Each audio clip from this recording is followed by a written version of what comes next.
నమస్కారం. అక్షరానికి స్వాగతం. ఎంత చక్కనిదోయి ఈ తెలుగు తోట, ఎంత పరిమళమోయి ఈ తోట పూలు, ఏ నందనము నుండి ఈ నారు తెచ్చిరో, ఏ స్వర్ణ దీజలములు ఈ మడులకెత్తిరో, ఏ అమృత హస్తాల ఏ సురలు సాకిరో అని శ్రీ కందుకూరి వీరభద్రరావు గారు ఎంతో అద్భుతంగా తెలుగు భాషని ఒక పూల తోటగా, తెలుగు అక్షరాలని అందులో సుమధుర సుగంధాల పూలతో పోల్చారు. మరి ఎటువంటి ఏ అమృత హస్తాలతో ఏ సురలు ఈ స్వర్ణమయమైన జలాలతో ఈ తెలుగు భాషని తెలుగు తోటని తీర్చిదిద్దారు అని ఎంతో అద్భుతంగా ఈ తెలుగు భాష గురించి ఆయన ఈ లలిత గీతంలో అభివర్ణించారు. చూడండి, మరి తెలుగు అక్షరాలే ఒక రకమైన తోట అయితే తెలుగు అక్షరాలు వెదజల్లే పరిమళాన్ని, తెలుగు అక్షరాలు మనకిచ్చే సౌరభాన్ని, అసలు తెలుగు భాష మనకు అందించే ఒక అమృతమైన భావాన్ని మన అందరం కూడా ఆకట్టుకోవాలి, ఆలోచింపజేసుకోవాలి. ఇంగ్లీష్ తప్పని మనం ఎవరు చెప్పట్లేదు, కానీ తెలుగు భాషను మనం ఆకలింపు చేసుకుని ఆ నలుగురిని ఆకట్టుకోవడానికి మన భాష గొప్పతనం తెలియచేయాలి. అందుకే ఈ ప్రయత్నం. అక్షరానికి స్వాగతం.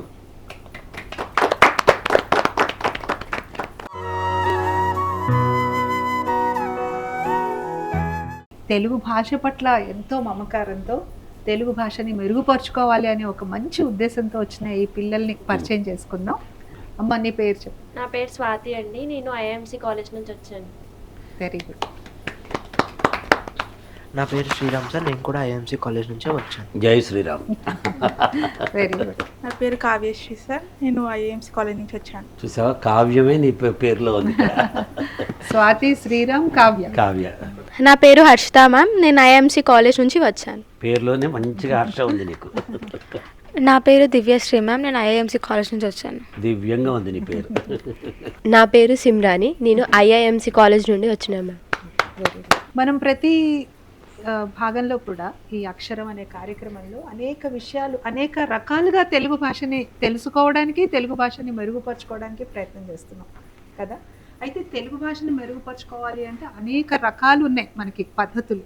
అందులో కొన్నిటిని మనం ఇక్కడ మనం స్పృశిస్తున్నాం. మొదటిది పడమటి సంధ్యా రాగం. ఇంగ్లీష్కి తెలుగుకి మధ్య వారధి, బ్రిడ్జ్ అనమాట. ఎందుకంటే మనము పొద్దున్న లేస్తే మన భాషలో అనేక రకాల వాడుకలు తీసుకుని వస్తూ ఉంటాం కదా, అనేక ఉదాహరణలు, అనేక పోలికలు తీసుకొస్తూ ఉంటాం. అందులో భాగంగా ముఖ్యంగా సామెతలు. ఇంగ్లీష్లో మనం ప్రావర్బ్స్ అని, ఈడియమ్స్ అని వాడుతాం. బాగా ఇడియోమాటిక్ యూసేజ్ మనం ఇంగ్లీష్లో వాడుతుంటాం.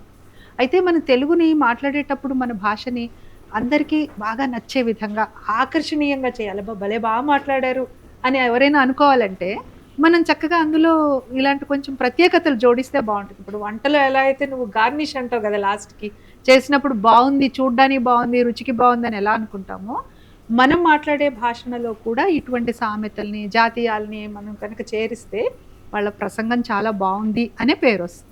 కాబట్టి అటువంటి సామెతలను ఒక్కసారి చూద్దాం. ఈరోజు మనము తెలుసుకుంటున్న ఒక సామెత ఏంటంటే, మీరు ఎప్పుడైనా ఇది అనుకున్నారా? మనం జనరల్గా సాధారణంగా వాడేది prevention is better than cure. సామెత అంటే ఏంటి? మీకేమర్థమైంది? Prevention is better than cure అంటే క్యూర్ ఎప్పుడు వాడతాం మనం అసలు? అది చేతులు కాలాక ఆకులు పట్టుకొని ప్రయోజనం లేదు. చాలా బాగా చెప్పారు. అద్భుతం. అంటే ఏంటి అసలు దీని వెనక ఉద్దేశం? ఏ సందర్భంలో వాడతాం ఇది మనం? పని అయిపోయాక యాక్షన్ తీసుకొని ప్రయోజనం లేదు. బాధపడి యాక్షన్ తీసుకుని ప్రయోజనం ఏంటి? కింద పడిపోయినాక అనుకోని ఏం చేయలేం కదా. కింద పడకుండా చూసుకోవాలి తప్ప పడ్డా అని బాధపడితే లాభం ఏంటి అని అంటారు. నేను చేతులు కాలేక ఆకులు పట్టుకోవడం అంటే అది కరెక్ట్గా వెళ్ళి చేతులు కాలిన తర్వాత ఆకులు పట్టుకోవడం అని కాదు, దానికి చదువుకోని వాళ్ళకు కూడా అర్థమైపోతుంది. అట్లాంటి అద్భుతమైన ఒక ప్రత్యేకత అనమాట సామెతలకి. కానీ సో మీరు ఇంగ్లీష్లో తీసుకుంటే ఇది prevention is better than cure అన్నారు. అంటే ఒక రోగం వచ్చిన తర్వాత మందు వేసుకోవటం క్యూరు, రోగం రాకుండానే మనం ఎక్సర్సైజ్ చేయటం, రోగం రాకుండానే అలవాటు చేసుకోవటం, గుడ్ ఫుడ్ హ్యాబిట్స్ పెట్టుకోవటం, మంచి ఆహారం తినటం, ఇలాంటివన్నీ prevention is better than cure. దానికే తెలుగులో వచ్చేటప్పటికి ఏమంటున్నారు? చేతులు కాలేక ఆకులు పట్టుకుంటారు. అరే అప్పుడే చదువుకుంటే బాగుండేది కదా, నేను రోజుకి 20 గంటల పాటు వృధా చేశా కదా, చదువుకోలేదు కదా అని ఎగ్జామ్స్ అయ్యాక మీరు అనుకుంటే విద్యార్థులు చేతులు కాలేక ఆకులు పట్టుకోవటం అనమాట. ఇంకొక ప్రావర్బ్ మనం వాడుతూ ఉంటాం ఇంగ్లీష్లో, hard work never goes in vein. కష్టం ఫలే మనం కష్టే ఫలే. కష్టే ఫలే. ఓ కష్టే ఫలే అనుకుంటాం. Very good. చక్కగా చెప్పారు. నువ్వు అన్నది మీనింగ్ కరెక్టే. మామూలుగా అంటూ ఉంటారు కదా పెద్దవాళ్ళు, కష్టే ఫలే అంటారు. అంటే ఏంటి? కష్టానికి తగ్గ ప్రతిఫలం ఖచ్చితంగా ఉంటుంది కదా. అలాగే నువ్వు ఎంత కష్టపడితే దానికి ప్రతిఫలం ఎక్కడికి పోదు. నువ్వు పడ్డ కష్టానికి ఫలితం ఖచ్చితంగా దక్కుతుంది అని చెప్పడం అక్కడ. అంటే దీనికి మనం ఎలా చెప్పాలంటే ఒక్కొక్కసారి ఇమ్మీడియట్గా వెంటనే తక్షణం దాని ఫలితం వస్తుంది. మరి తర్వాత విభాగంలోకి వెళ్ళిపోదామా? మాటే మంత్రం. ఈ రెండో విభాగం మాటే మంత్రం నాకు చాలా ఇష్టమైంది. అసలు మాటకున్నంత పవర్ దేనికుంది? మాట అంత శక్తివంతం ఎక్కడుంది? మనిషి మనసు గెలుచుకోవాలన్నా, మనిషి మనసు విరిచేసి ఒక అతని అవతల వాడిని బాధ పెట్టాలన్నా, బంధం చేసుకోవాలన్నా, బంధాన్ని విడగొట్టాలన్నా ఆ మాట యొక్క విశిష్టత అంత గొప్పది. ఎల్లో క్లాస్ నేను మాటరా అని అన్నాం అనుకోండి, భయపడుతూ తిట్టుకుంటూ అవతల వాళ్ళు వెళ్ళి మన గ్లాస్ నీళ్ళు తెస్తారు. నేను ఇక్కడ టీచర్ని, మీరు పిల్లలు అనుకుంటే మీరు వెళ్ళి తీసుకొస్తారు. కానీ అదే నేను ఎవరు ఏ శ్రమ అనుకోకుండా గ్లాస్ నీళ్ళు తెచ్చి పెడతామా అంటే 6 పరిగెత్తుకెళ్ళి తీసుకొస్తారు. మాటలోని గొప్పతనం అది. ఆ మాటే మంత్రం అని ఎందుకంటున్నాం అంటే ప్రపంచం మొత్తం మీద ఈ రోజున మారుతున్న పరిక్రమణలో మీరు మాట్లాడాల్సి వస్తుంది. దీన్ని పబ్లిక్ స్పీకింగ్ అంటారు. అంటే సభాపర్వంగా మాట్లాడటం వస్తుంది. పబ్లిక్ స్పీకింగ్ అనేటప్పుడు అందరూ ఏమనుకుంటారు? వక్తృత్వం ఇదంటే స్టేజ్ ఎక్కి ఉపన్యాసం వేయటం అనుకుంటారు. కాదమ్మా, మనం ఒక పవర్ పాయింట్ ప్రజెంటేషన్ ఇవ్వాలి. ఒక కస్టమర్కి రేపు మీరు క్లయింట్ ప్రజెంటేషన్ ఇవ్వాలి. మీరు కాలేజీలో యాన్యువల్ డే నాడు ఓపెనింగ్ దాన్ని ఏమంటారు వెల్కమ్ అడ్రస్ ఇవ్వాలి. లేకపోతే ఒక వందన సమర్పణ చేయాలి. ఇవన్నీ చేయాలన్నా మనం మాట్లాడటం నేర్చుకోవాలి కదా.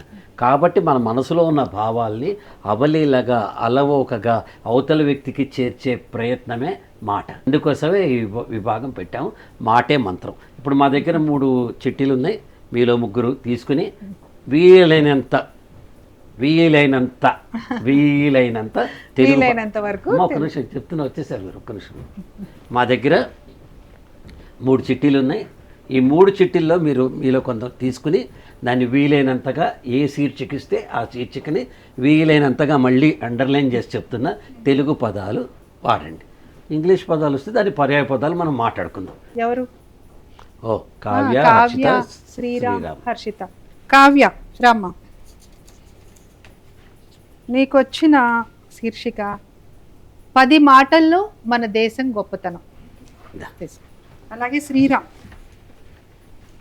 గ్రామాలు మన దేశానికి పట్టుకొమ్మలు.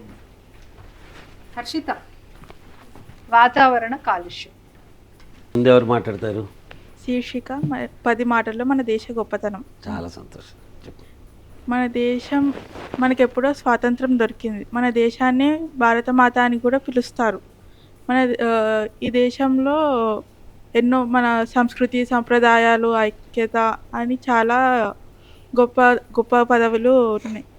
కానీ అక్కడ మన దేశంలో కూడా మహాభారతం, రామాయణం, భగవద్గీత అని చాలా గ్రంథాలు కూడా మన దేశంలో ఉన్నాయి. మన బ్రిటిష్ పాలన కోసం మన గాంధీజీ, సుభాష్ చంద్రబోస్, వల్లభాయ్ పటేల్ వంటి మహాన్ భావులు మన దేశం స్వాతంత్రం కోసం ఎంతో పోరాడి వాళ్ళ ప్రాణాలను కూడా అర్పించారు. మన దేశాన్ని మనమే ముందుకు నడపాలి. ఎందుకంటే వేరే దేశాలు ఎన్నో చేస్తున్నాయి వాళ్ళ దేశం అభివృద్ధి చెందడానికి. మనం కూడా ఎంతో కృషి చేసి అందరూ సమానంగా అంటే మతభేదాలు లేకుండా అందరూ సమానంగా చూసి ఆడ మగ అందరూ సమానమే అనుకొని ఎంతో ప్రయత్నించి మన దేశం కృషి కోసం మనం పోరాడాలి. Very good. 10 మాటలంటే 100 మాటలు మాట్లాడింది. చాలా బాగా మాట్లాడావమ్మా. నీ భావం చాలా బాగుంది. కొంచెం గ్రిప్గా మాట్లాడితే బాగుంటుంది. పట్టుతోటి మాట్లాడితే పదాలు మరి వెతుక్కోవాలి కదా. ఇప్పటికిప్పుడు తెలుగులో మాట్లాడాలి అంటే ఏదైనా భావం బాగుంది.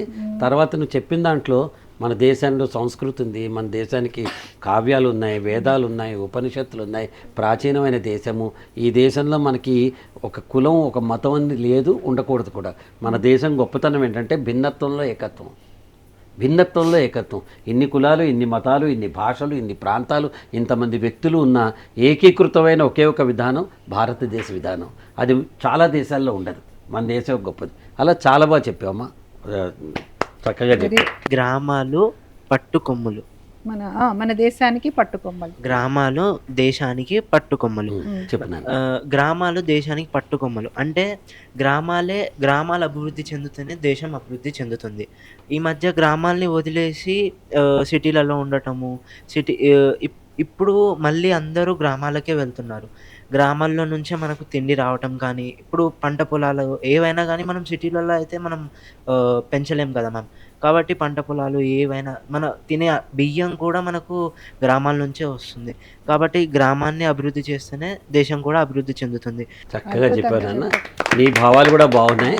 కొంచెం దాన్ని ఏమంటారంటే వేరే రకమైన పదాలు కూడా మనం వాడి మాట్లాడచ్చు. నువ్వు చెప్పినట్టు గ్రామాలే మన దేశాన్ని పట్టుకొమ్మలు. మన మూలాలు గ్రామాలు కదా. మన వ్యవసాయం, అవర్ కల్చర్ ఈజ్ అగ్రికల్చర్ అంటారు. అంటే మన సంస్కృతే వ్యవసాయం.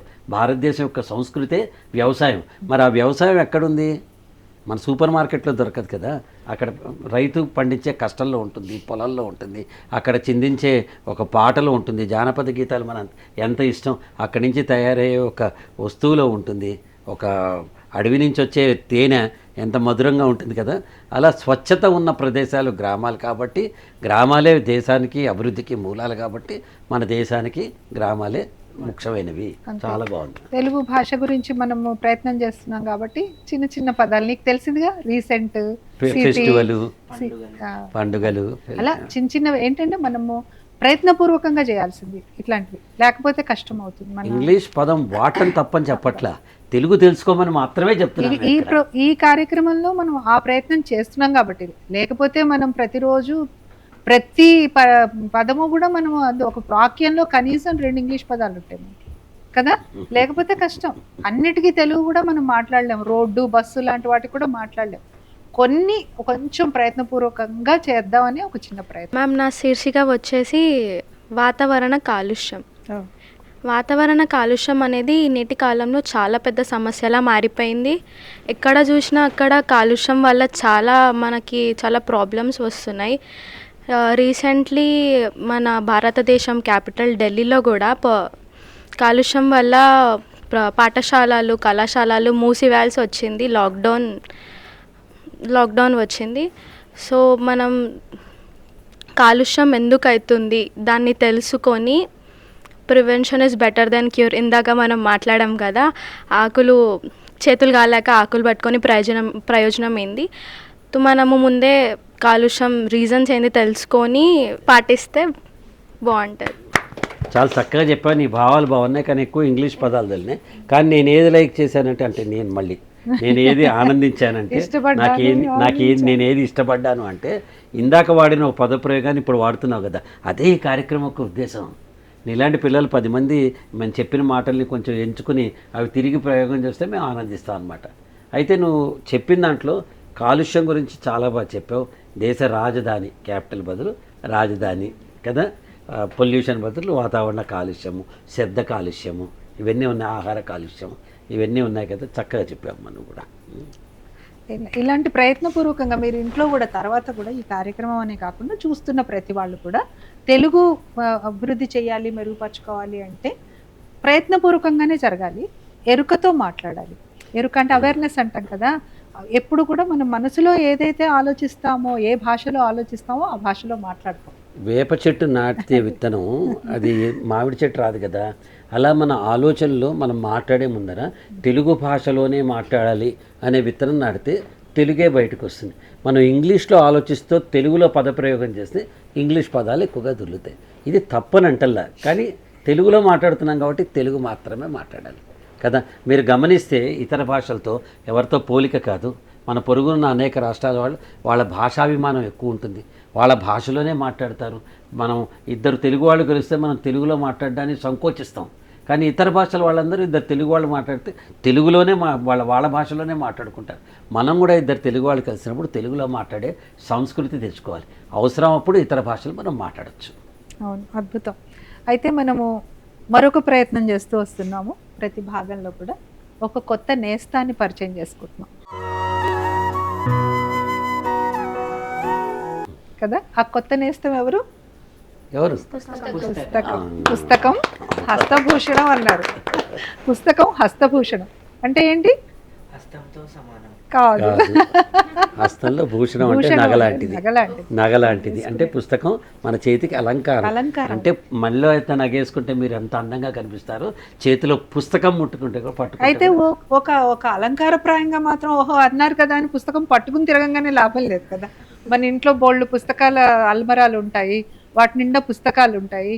అది ఒక్క పుస్తకం కూడా తీసి చదవకపోతే అది ఉట్టి షో పీస్ అంటారు కదా, ప్రదర్శన కోసం పెట్టుకున్నట్టుగానే ఉంటుంది కదా. అది మనం వాడితేనే, అందులోంచి ఏదైనా తెలుసుకుంటేనే ఆ అలంకారానికి ఒక అర్థం పరమార్థం. ఒక్కొక్క పుస్తకం మన దైనందిక జీవితంలో ఒక్కొక్క గురువుతో సమానం. ఇప్పుడు మనం పరిచయం చేసుకోబోతున్న కొత్త నేస్తం. ఈ నేస్తానికి మనం స్వాగతం పలుకుతామా? ఈ నేస్తం పేరు సంపూర్ణ బాలల బొమ్మల పంచతంత్రం కథలు.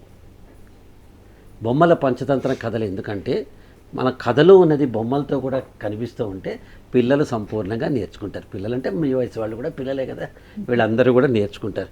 అయితే ఈ పంచతంత్రం యొక్క కథల యొక్క గొప్పతనం ఏంటంటే చిన్న చిన్న నీతి వాక్యాల్ని చదివే వాళ్ళకి అర్థమయ్యే విధంగా అద్భుతంగా రాసిన కథలు పంచతంత్రం కథలు.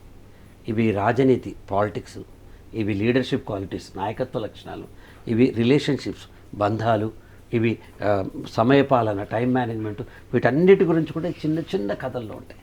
కుందేలు తాబేలు కథలు మనకు తెలుసు కదా, పావురం నెట్ట తప్పించుకుని వేటగాడి నుంచి తెలుసు. ఇలాంటి కథలన్నీ కూడా ఉన్నాయి. ఈ పుస్తకాన్ని పడాల రామారావు గారు రచించారు, సంపాదకుడు పి రాజేశ్వరరావు గారు. ఇది నాకు లైబ్రరీలో దొరికిన పుస్తకం, నా ఇంటి లైబ్రరీలో, అందుకని ఇక్కడ తీసుకొచ్చా. ఈ పంచతంత్రం కథల్లో మిత్రలాభం, ఒక స్నేహితుడి వల్ల కలిగే లాభం, మిత్రభేదం, ఓ స్నేహితుడిని వదులుకుంటే వచ్చే కష్టం, విగ్రహం, మనలో ఉన్న పర్సనాలిటీ ఏంటి అని చెప్పే కథలు, సంధి, ఎలా మనం ఒకళ్ళతో ఒకళ్ళు కాంప్రమైజ్ చేసుకోవాలి, సంధి అంటే కాంప్రమైజ్ చేసుకోవాలి అనేది, అనాలోచిత కార్యాలు, మనం ఏమవుతుంది నిర్ణయం అని తెలియకుండా, ఫలితం ఏమవుతుందో తెలియకుండా మనం తీసుకుంటూ ఉంటాం కదా నిర్ణయాలు అప్పుడప్పుడు అనాలోచితంగా, దానివల్ల వచ్చే కష్టాలు. ఇట్లా 5 విభాగాల్లో దీన్ని తీసుకొచ్చారు. బోల్డన్ని కథలు ఉంటాయి. ఈ కథలన్నీ చెప్తూ పోతే మనకి నిడివి ఎపిసోడ్ వ్యవధి 2 కూడా చాలదు. కాబట్టి నా రికమెండేషను మళ్ళీ చెప్తా. కాబట్టి నేను మిమ్మల్ని, నా విజ్ఞప్తి ఏంటంటే పంచతంత్రం కథల పుస్తకాలు కొనుక్కోండి, చదువుకోండి. మీకు ఇంగ్లీష్లో వచ్చిన బోల్డన్ని నవలు చదవటం అలవాటు ఉంది కాబట్టి తెలుగులో ఈ చదువుకుంటే దీనివల్ల అక్షర జ్ఞానము, లోక జ్ఞానము, అలాగే భావజ్ఞానం, ఈ 3 కూడా కలిగే అద్భుతమైన. మరి ఫ్రెండ్కి చప్పట్లు కొట్టి స్వాగతం పలుకుతాం మనం. తర్వాత విభాగంలో ఇటువంటి పుస్తకాలు చదవడం ద్వారా జ్ఞానం, తెలుగు భాష బ్రహ్మాండంగా నేర్చుకుంటున్నాం కదా. మరి మన భాషని వృద్ధి చేసుకోవడానికి ఇంకొక పద్ధతి మన పదకోశాన్ని పెంచుకోవడం. కొన్ని ఇంగ్లీష్ పదాలు మనం రోజు వాడుకునే వాటిలోంచి వాటిని తెలుగులో వాడితే ఎలా ఉంటుంది, వాటికి తెలుగులో ఏమంటారు, మనం దాని బదులు ఈ తెలుగు పదం వాడచ్చా చూద్దాం. సరేనా? మీరు కొన్ని ఇంగ్లీష్ పదాలు చెప్పండి, నేను తెలుగులో వాటికి పర్యాయంగా ఏం వాడచ్చు అనేది నేను ప్రయత్నం చేస్తాను. సరేనా? స్వాతి. Genuine ma'am. జెన్యూన్ అంటే చెప్పండి. నిజాయితీ. నిజాయితీగా. నిజాయితీ. చరిష్మా. చరిష్మా అంటే వర్చస్సు, తేజస్సు. Mentor ma'am. గురువు. మెంటార్. మెంటార్ అంటే గురువు, మార్గదర్శి. హర్షిత. Expertise ma'am. ఎక్స్పర్టైజ్ అంటే చాలా ప్రావీణ్యం. ప్రావీణ్యతతో చేసేది. Authentic ma'am. అథెంటిక్ అంటే ప్రామాణికమైన, స్టాండర్డ్ అంటారు కదా, ఇది ప్రామాణికమైన. Meticulous ma'am. అంటే ఖచ్చితమైన అని మనం ఉపయోగించవచ్చు. దానికి మీనింగ్ ఏంటంటే, అర్థం ఏంటంటే, మనం ఏదైనా ఒక పని ఇచ్చినప్పుడు దాన్ని మినిట్ టు మినిట్ అంటారు చూడు, నిమిషం కూడా ప్రణాళిక వేసుకుని కరెక్ట్గా పద్ధతిగా దాన్ని మనం పాటిస్తే దాన్ని మెటిక్యులస్ ప్లానింగ్, ప్రణాళికాబద్ధం అనే ప్లానింగ్ అంటారు. ఇక్కడ మెటిక్యులస్ అనే పదం మనం వాడాల్సి వచ్చినప్పుడు ఖచ్చితంగా చేయడం, అదే దృష్టిలో పెట్టుకుని ఆ కాలాన్ని క్రమం తప్పకుండా చేయడం అనేది అనుకోవచ్చు. నిజానికి ఇప్పుడు మనం చేసింది చెప్పాలని ఉంది అనే విభాగంలో కొన్ని పదాలు, ఇంగ్లీష్ పదాలకి తెలుగు నేర్చుకున్నాం. మీతో పాటు మేము కూడా ఒక్కసారి ఇలాగా ఆలోచించుకోవాల్సి వస్తుంది, పునశ్చరణ. ఎందుకంటే మనం రోజులో అత్యధికమైన భాగం మనం చాలా సులువుగా, చాలా ధారాళంగా ఇంగ్లీష్ పదాలు వాడుతున్నాం కదా, తడువుకోవాల్సి వస్తుంది తెలుగు కోసం. మీతో పాటు మాకు కూడా చాలా అంటే చాలా ఉపయోగంగా ఉంది ఇలాంటి కార్యక్రమం నిర్వహించడం.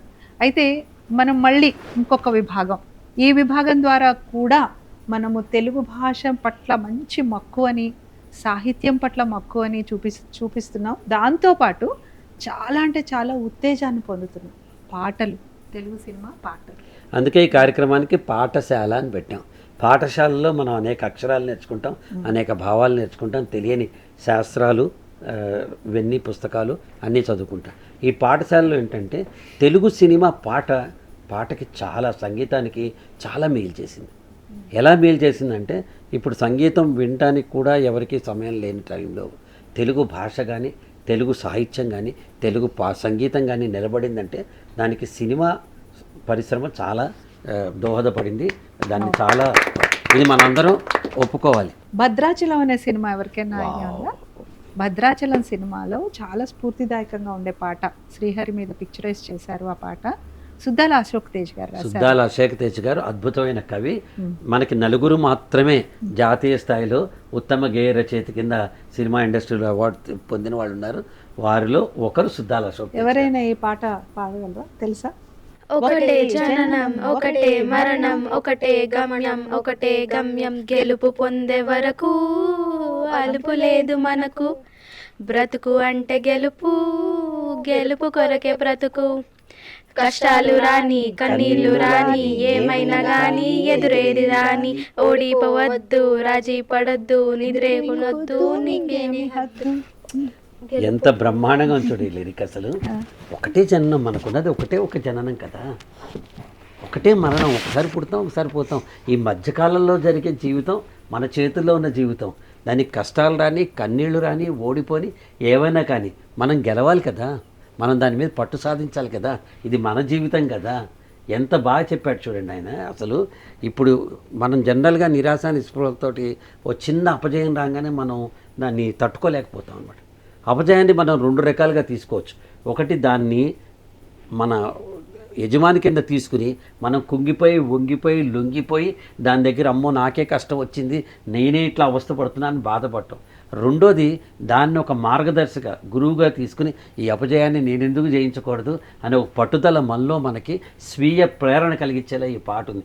ఒక్కసారి నిద్రే నీకొద్దు, నింగే నీ హద్దు. నిద్ర నీకొద్దు ఎందుకు పడుకోవాలి? అసలు పడుకోకపోతే ఏమవుతుంది? ఎంత బాగా చెప్తారు అబ్దుల్ కలాం గారు. కళలు అంటే మీరు పడుకున్నప్పుడు వచ్చేవి కాదు, మిమ్మల్ని పడుకోనీకుండా చేసేవి కళలు అంటాడు కదా. అలాంటి కళలు మనకి రావాలి. నిద్ర ఎందుకు నీకు? నింగే నీ హద్దు, స్కై ఈజ్ ద లిమిట్, నింగే నీ హద్దు. మనం ఎదుగుతూ ఉంటే నిచ్చెనకి అంతం లేదమ్మా. మనం అనుకుంటాం నిచ్చెన 10 మెట్లే ఉందని. 10 మెట్లు ఎక్కాక ఇంకో 10 మెట్లు ఉంటుంది, 10 మెట్లు ఎక్కాక ఇంకో ఆకాశానికి కూడా నిచ్చెన వెయ్యొచ్చు మనం.